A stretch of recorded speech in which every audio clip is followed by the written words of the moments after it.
नमस्कार। दृष्टि आईएएस के टुडे जी के प्रोग्राम में आपका स्वागत है। सबसे पहले पिछले सेशन की रिकैप पर एक नज़र देख लेते हैं। हमने आपसे पहले सवाल के तौर पर पूछा था, ह्यूमन पेपिलोमा वायरस के संदर्भ में निम्नलिखित कथनों पर विचार कीजिए। कथन 1, इसके कारण केवल पुरुषों में जननांग संबंधी कैंसर होता है। कथन 2, यह इंटीमेट कॉन्टैक्ट मसलन यौन संबंधों के माध्यम से फैलता है। कथन 3, इस वायरस के लिए वर्तमान में वैक्सीन उपलब्ध नहीं है। इनमें से कौन सा ऐसे कथन सही है या फिर है? इस प्रश्न का सही जवाब है ऑप्शन बी, यानी केवल 2। दूसरा सवाल था, मोल्नुपिराविर के संबंध में निम्नलिखित कथनों पर विचार कीजिए। कथन 1, मोल्नुपिराविर मूल रूप से इन्फ्लुएंजा के इलाज के लिए विकसित किया गया था। कथन 2, हाल ही में यूनाइटेड किंगडम कोविड-19 के इलाज के लिए मोल्नुपिराविर के उपयोग की मंजूरी देने वाला पहला देश बन गया है। इनमें से कौन सा ऐसे कथन सही है या फिर है? इस प्रश्न का सही जवाब है ऑप्शन सी, यानी दोनों ही कथन सही हैं। तीसरा सवाल था, निम्नलिखित कथनों पर विचार कीजिए। कथन 1, कर्नाटक में सबसे अधिक तेंदुए हैं। कथन 2, क्षेत्रवार पश्चिमी घाट में तेंदुओं की संख्या सबसे अधिक है। कथन 3, तेंदुए का IUCN स्टेटस वल्नरेबल है। उपरोक्त में से कौन सा ऐसे कथन सही है या फिर है? इस प्रश्न का सही जवाब है ऑप्शन सी, केवल 3। चौथा सवाल, निम्नलिखित कथनों पर विचार कीजिए। कथन 1, खासी हिल्स ऑटोनोमस डिस्ट्रिक्ट काउंसिल संविधान की 6ठी अनुसूची के तहत गठित एक निकाय है। कथन 2, संविधान की 6ठी अनुसूची में असम, मेघालय, त्रिपुरा और मिजोरम में जनजातीय क्षेत्रों के प्रशासन का प्रावधान है। इनमें से कौन सा ऐसे कथन सही है या फिर है? इस प्रश्न का सही जवाब है ऑप्शन सी, यानी दोनों ही कथन सही हैं। पांचवा सवाल, निम्नलिखित कथनों पर विचार कीजिए। कथन 1, विसिल ब्लोअर एक व्यक्ति होता है जो गलत, गैर कानूनी, अवैध आदि गतिविधियों को उजागर करता है। कथन 2, भारत में विसिल ब्लोअर के संरक्षण से संबंधित कोई विशेष अधिनियम नहीं है। कथन 3, विधि और न्याय मंत्रालय ने विसिल ब्लोअर पोर्टल लॉन्च किया है। इनमें से कौन सा ऐसे कथन गलत है या फिर है? इस प्रश्न का सही जवाब है ऑप्शन बी, यानी केवल कथन 2 और 3 गलत हैं। छठा सवाल था, सोलर पावर कैलकुलेटर के संबंध में निम्नलिखित कथनों पर विचार कीजिए। कथन 1, यह अर्थ ऑब्जर्वेशन सैटेलाइट से प्राप्त डेटा का उपयोग करता है जो पोलर ऑर्बिट से पृथ्वी की निगरानी कर रहे हैं। कथन 2, यह ऐप सोलर प्रोजेक्ट्स के लोकेशन को निर्धारित करने में सहायक होगी। इनमें से कौन सा ऐसे कथन सही है या फिर है? इस प्रश्न का सही जवाब है ऑप्शन बी, यानी केवल कथन 2 सही है। सातवां सवाल, मेजर ध्यानचंद खेल रत्न पुरस्कार के संबंध में निम्नलिखित कथनों पर विचार कीजिए। कथन 1, इसमें 25 लाख रुपए का नकद पुरस्कार दिया जाता है। कथन 2, खेल रत्न पुरस्कार 1991-1992 में स्थापित किया गया था। कथन 3, पहला खेल रत्न पुरस्कार धनराज पिल्ले को दिया गया था। इनमें से कौन सा ऐसे कथन सही नहीं है या फिर है? इस प्रश्न का सही जवाब है ऑप्शन डी, यानी केवल कथन 3 सही नहीं है। आठवां सवाल था, आयुष्मान CAPF के संबंध में निम्नलिखित कथनों पर विचार कीजिए। कथन 1, इसे 15 अगस्त 2021 को लॉन्च किया गया था। कथन 2, यह रक्षा मंत्रालय और राष्ट्रीय स्वास्थ्य प्राधिकरण की एक संयुक्त पहल है। इनमें से कौन सा ऐसे कथन सही है या फिर है? इस प्रश्न का सही जवाब है ऑप्शन डी, दोनों ही कथन गलत हैं। Question number 9, infrastructure for resilient island states के संबंध में निम्नलिखित कथनों पर विचार कीजिए। कथन 1, यह coalition for disaster resilient infrastructure का हिस्सा है। कथन 2, जलवायु परिवर्तन के प्रति संवेदनशील छोटे द्वीपीय देशों के बुनियादी ढांचे के विकास के लिए भारत द्वारा इसे लॉन्च किया गया है। इनमें से कौन सा ऐसे कथन सही है या फिर है? इस प्रश्न का सही जवाब है दोनों ही कथन सही हैं। और अंतिम सवाल था, जीरो वायरस पॉलिसी निम्नलिखित में से किस देश से संबंधित है? इस प्रश्न का सही जवाब है ऑप्शन बी, यानी चीन। अब देखते हैं अभ्यास प्रश्न। हमने आपसे पूछा था, प्रोडक्शन लिंक्ड इंसेंटिव योजना के संदर्भ में निम्नलिखित कथनों पर विचार कीजिए। कथन 1, यह एक परिणाम आधारित स्कीम है।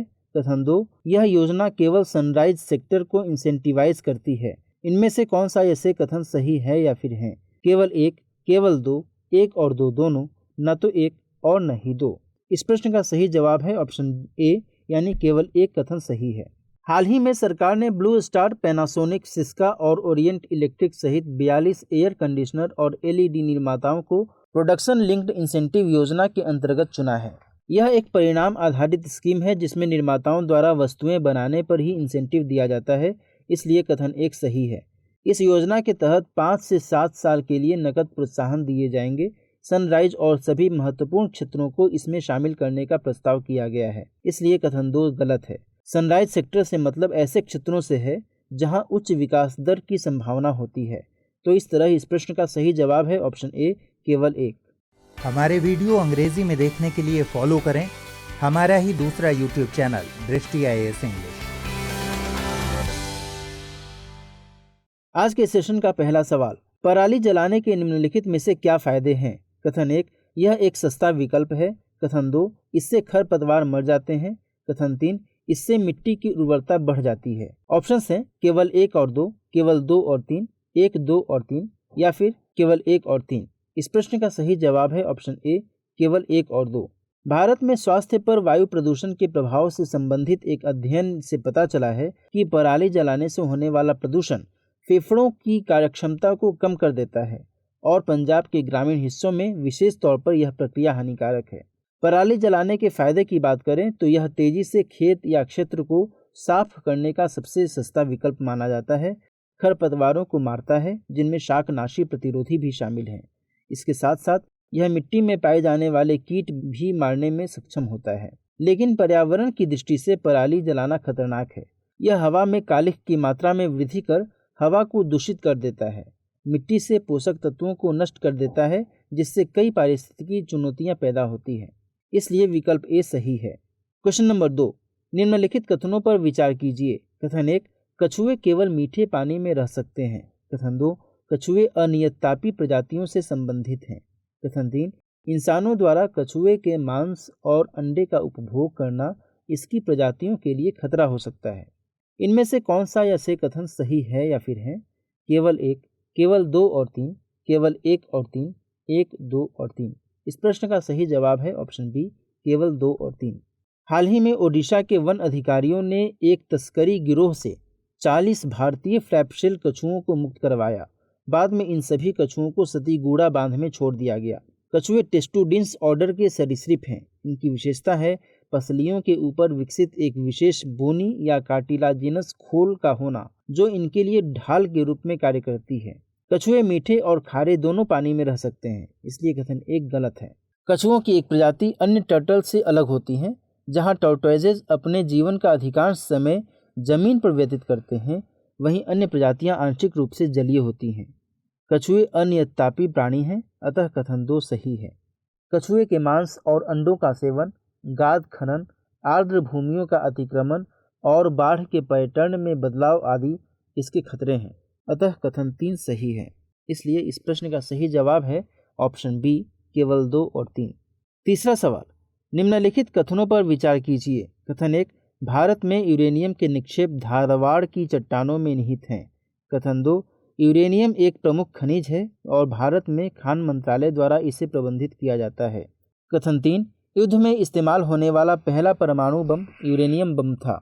इनमें से कौन सा या से कथन सही है या फिर है?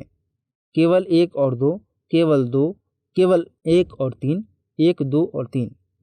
इस प्रश्न का सही जवाब है ऑप्शन सी, 1 और 3। हाल ही में ईरान की परमाणु एजेंसी ने कहा था कि उसका 20% संवर्धित यूरेनियम भंडार 210 किलोग्राम से अधिक पहुंच गया है। ईरान का ये बयान पश्चिमी देशों के साथ आगामी परमाणु वार्ता से पहले आया है। यूरेनियम प्राकृतिक तौर पर मिट्टी, चट्टान और पानी में कम सांद्रता में पाया जाता है। यह एक कठोर, सघन, तन्य, चांदी जैसी सफ़ेद रेडियोधर्मी धातु है। भारत में यूरेनियम निक्षेप धारवाड़ की चट्टानों में पाए जाते हैं, इसलिए कथन 1 सही है। यह झारखंड के सिंहभूम कॉपर बेल्ट, राजस्थान के उदयपुर, अलवर, झुंझुनू जिले, छत्तीसगढ़ के दुर्ग जिला और महाराष्ट्र के भंडारा जिला, साथ ही हिमाचल प्रदेश के कुल्लू जिले में मिलता है। इसके अलावा शेषाचलम और श्रीशैलम पहाड़ियों के बीच यूरेनियम के भंडार की खोज की गई है। यूरेनियम एक महत्वपूर्ण मेजर मिनरल है। प्रमुख खनिजों से संबंधित नीति और कानून का प्रबंधन खान मंत्रालय द्वारा किया जाता है, लेकिन परमाणु खनिज होने के कारण यूरेनियम का प्रबंधन परमाणु ऊर्जा विभाग द्वारा किया जाता है, इसलिए कथन 2 गलत है। युद्ध में इस्तेमाल होने वाला पहला परमाणु बम यूरेनियम बम था, अतः कथन 3 सही है। तो इस तरह इस प्रश्न का सही जवाब है ऑप्शन सी, केवल 1 और 3। चौथा सवाल, निम्नलिखित कथनों पर विचार कीजिए। कथन 1, पृथ्वी की सतह के नीचे का वह स्थान जहां से भूकंप शुरू होता है अधिकेंद्र यानी एपीसेंटर कहलाता है। कथन 2, ज्वालामुखीय भूकंप सक्रिय ज्वालामुखी वाले क्षेत्रों तक ही सीमित होते हैं। कथन 3, भूकंप की तीव्रता रिक्टर स्केल से मापी जाती है। इनमें से कौन सा या से कथन सही है या फिर है? केवल 1 और 2, केवल 2, केवल 2 और 3, 1, 2 और 3। इस प्रश्न का सही जवाब है ऑप्शन बी, केवल 2। हाल ही में भारत चीन सीमा के पास आए 3.4 तीव्रता के भूकंप के बाद हुए भारी भूस्खलन से अरुणाचल प्रदेश की कामेंग नदी में बड़े पैमाने पर मछलियों की मौत हो गई। भूकंप का मतलब प्राकृतिक तौर पर पृथ्वी में होने वाली हलचल से है। ये हलचल मुक्त होने वाली ऊर्जा के कारण उत्पन्न होती है, जो सभी दिशाओं में गमन करने वाली तरंगों को पैदा करती है। पृथ्वी की सतह के नीचे का वह स्थान जहां से भूकंप शुरू होता है हाइपोसेंटर कहलाता है। पृथ्वी की सतह पर उपस्थित केंद्र को अधिकेंद्र यानी एपी सेंटर कहते हैं। इसलिए कथन 1 गलत है।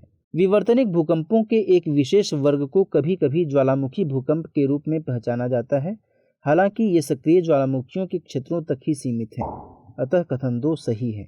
भूकंप की घटनाओं को परिमाण या झटके की तीव्रता के मुताबिक मापा जाता है। मैग्नीट्यूड स्केल को रिक्टर पैमाने के रूप में जाना जाता है। इंटेंसिटी स्केल का नाम इटली के भूकंप विज्ञानी मर्कैली के नाम पर रखा गया है। अतः कथन 3 गलत है। तो इस तरह इस प्रश्न का सही जवाब है ऑप्शन बी, केवल 2। क्वेश्चन नंबर 5, पूर्वी एशिया शिखर सम्मेलन के संदर्भ में निम्नलिखित कथनों पर विचार कीजिए। कथन 1, भारत पूर्वी एशिया शिखर सम्मेलन का संस्थापक सदस्य है। कथन 2, इसकी अध्यक्षता केवल आसियान सदस्य ही कर सकते हैं। इनमें से कौन सा या से कथन सही है या फिर है? केवल 1, केवल 2, 1 और 2 दोनों, न तो 1 और न ही 2। इसका सही जवाब है ऑप्शन सी, दोनों ही कथन सही हैं। भारत प्रशांत क्षेत्र के सामने आने वाली प्रमुख राजनीतिक, सुरक्षात्मक और आर्थिक चुनौतियों पर रणनीतिक बातचीत और सहयोग के लिए 18 क्षेत्रीय नेताओं के एक मंच के रूप में साल 2005 में पूर्वी एशिया शिखर सम्मेलन की नींव रखी गई थी। इसमें आसियान के 10 सदस्य राष्ट्र शामिल हैं: Brunei, Cambodia, Indonesia, Laos, Malaysia, Myanmar, Philippines, Singapore, Thailand और वियतनाम। इसमें 8 अन्य देशों को भी शामिल किया गया है: ऑस्ट्रेलिया, चीन, जापान, भारत, न्यूजीलैंड, कोरिया गणराज्य, रूस और संयुक्त राज्य अमेरिका। यह एक आसियान केंद्रित मंच है, इसलिए इसकी अध्यक्षता केवल आसियान सदस्य ही कर सकते हैं। इसलिए कथन 2 सही है।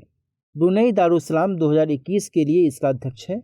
भारत पूर्वी एशिया शिखर सम्मेलन के संस्थापक सदस्यों में से एक है। अतः कथन 1 सही है। तो इस तरह इस प्रश्न का सही जवाब है ऑप्शन सी, यानी दोनों ही कथन सही हैं। क्वेश्चन नंबर 6, खबरों में रहा बैकपैकर टैक्स निम्नलिखित में से किस देश से संबंधित है? अमेरिका, चीन, यूके, ऑस्ट्रेलिया। इस प्रश्न का सही जवाब है ऑप्शन डी, ऑस्ट्रेलिया। एक ब्रिटिश महिला ने हाल ही में ऑस्ट्रेलिया के बैकपैकर टैक्स के खिलाफ कानूनी लड़ाई जीत ली है। कैथरीन एडी नामक महिला ने बताया कि 2017 में सिडनी में वेटर के रूप में काम करने के दौरान उसके वेतन पर गलत तरीके से कर लगाया गया था। वर्किंग हॉलीडे मेकर पर ऑस्ट्रेलियाई सरकार द्वारा यह बैकपैकर टैक्स लगाया जाता है। वर्किंग हॉलीडे मेकर ऑस्ट्रेलिया जाने वाले अस्थायी विजिटर होते हैं जिनके पास वर्किंग हॉलीडे वीज़ा होता है। तो इस तरह इस प्रश्न का सही जवाब है option D, Australia. Question number 7, narcotics control bureau NCB के संबंध में निम्नलिखित कथनों पर विचार कीजिए। कथन 1, यह एजेंसी गृह मंत्रालय के अंतर्गत आती है। कथन 2, यह एक संवैधानिक निकाय है। इनमें से कौन सा ऐसे कथन सही है या फिर है? केवल 1, केवल 2, 1 और 2 दोनों, न तो 1 और न ही 2। इस प्रश्न का सही जवाब है ऑप्शन ए, केवल 1। हाल ही में नारकोटिक्स कंट्रोल ब्यूरो एनसीबी के महानिदेशक द्वारा एक विशेष जांच दल का गठन किया गया है। यह जांच दल एनसीबी मुंबई जोनल यूनिट के 6 मामलों की जांच करेगा। इसका गठन भारत सरकार द्वारा 1986 में narcotic drugs and psychotropic substances act 1985 के तहत किया गया था। यह एक वैधानिक निकाय है, इसलिए कथन 2 सही नहीं है। यह गृह मंत्रालय के तहत सर्वोच्च समन्वय एजेंसी है, इसलिए कथन 1 सही है। Narcotic drugs and psychotropic substances पर राष्ट्रीय नीति भारतीय संविधान के अनुच्छेद 47 पर आधारित है। अनुच्छेद 47 राज्य को मादक पेय पदार्थों और स्वास्थ्य के लिए हानिकारक नशीले पदार्थों के उपभोग पर प्रतिबंध लगाने का प्रयास करने का निर्देश देता है। इसलिए इस प्रश्न का सही जवाब है ऑप्शन ए, केवल 1। Question number 8, most profitable 3D printing business के संबंध में निम्नलिखित कथनों पर विचार कीजिए। कथन 1, इसका संचालन नीति आयोग द्वारा किया जा रहा है। कथन 2, इस चैलेंज का मकसद भारत में 3D प्रिंटिंग का उपयोग कर डिजिटल खिलौनों के लिए सबसे लाभदायक व्यवसाय विषय के लिए त्वरित आउटपुट प्रदान करना है। इनमें से कौन सा ऐसे कथन सही है या फिर हैं? केवल एक, केवल दो, एक और दो दोनों, न तो एक और न ही दो। इस प्रश्न का सही जवाब है ऑप्शन बी, केवल दो। Centre of excellence in additive manufacturing ने most profitable 3D printing business पर एक ग्रैंड चैलेंज प्रतियोगिता के लिए आवेदन आमंत्रित किए हैं, इसलिए कथन एक गलत है।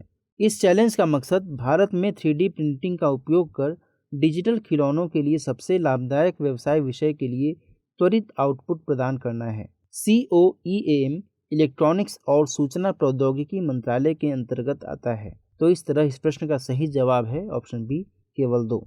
9वां सवाल, दीपावली दिवस अधिनियम निम्नलिखित में से किस देश द्वारा पेश किया गया है?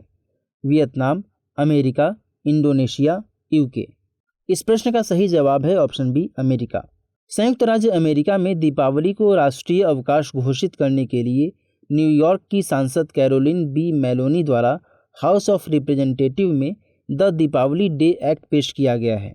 तो इस तरह इस प्रश्न का सही जवाब है ऑप्शन बी, अमेरिका।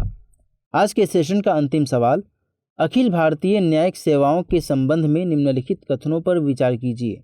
कथन एक, इसे पहली बार 1958 में विधि आयोग की 14वीं रिपोर्ट द्वारा प्रस्तावित किया गया था। कथन दो, अनुच्छेद 312(1) संसद को यह अधिकार देता है कि वह एक या एक से अधिक अखिल भारतीय सेवाओं के निर्माण के लिए कानून बना सकती है। इनमें से कौन सा ऐसे कथन सही नहीं है या फिर हैं? केवल एक, केवल दो, एक और दो दोनों, न तो एक और न ही दो। इस प्रश्न का सही जवाब है ऑप्शन डी, न तो एक और न ही दो। अखिल भारतीय न्यायिक सेवाओं की स्थापना को लेकर एक बार फिर से सरकार सक्रिय नजर आ रही है। AIJS को पहली बार 1958 में विधि आयोग की 14वीं रिपोर्ट द्वारा प्रस्तावित किया गया था, इसलिए कथन एक सही है। इसके लिए अनुच्छेद 312 के तहत राज्यसभा द्वारा उपस्थित और मतदान करने वाले सदस्यों के कम से कम 2/3 सदस्यों द्वारा समर्थित एक प्रस्ताव पारित करना जरूरी होता है।